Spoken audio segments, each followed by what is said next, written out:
Recogniform Desktop Reader is the standalone version of Recogniform Reader.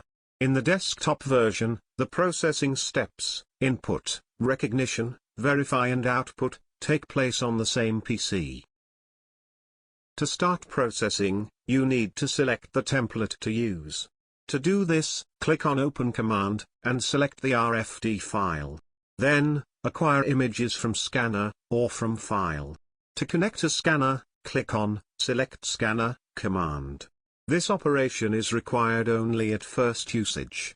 To import existing files, click on Add Files button. You can import image files in TIFF, BMP, PDF, JPG format, as well as native PDF files. Also, you can import a text file with the list of the files to process. In this example, one of the images is upside down, another one is quite skewed. Click on Process Batch button to process all imported documents. If you wish to process one file only, click on Process One button. To enable Detailed Log, click on Settings icon, then select Detailed into the Log section.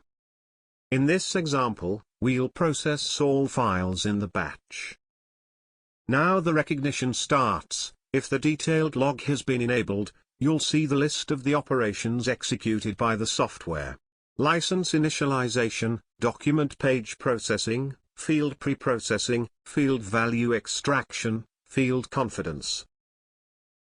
Recognition time depends from document's complexity, and from the number of fields to extract.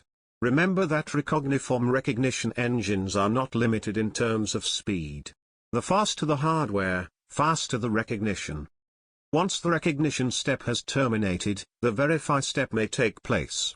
This will happen only if one or more fields requires correction, as defined within template configuration. If so, software highlights the first field requiring a verification. If the value is correct, just press enter and go on. If it's not, type the correct value and confirm. On the right side of the screen you'll see the list of all captured fields, according to template fields post-processing settings. In the Verify interface, software will show the processed images skewed or upside down, will be shown with the correct orientation and alignment. Once all fields requiring verification have been checked, the output step takes place. Data and images are stored, according to template output settings. Since all steps are executed in a sequential way, we suggest to use Recogniform Desktop Reader for low-volume processing, or for easy-to-recognize forms. For large volumes, or complex documents processing, the workgroup version is the best choice.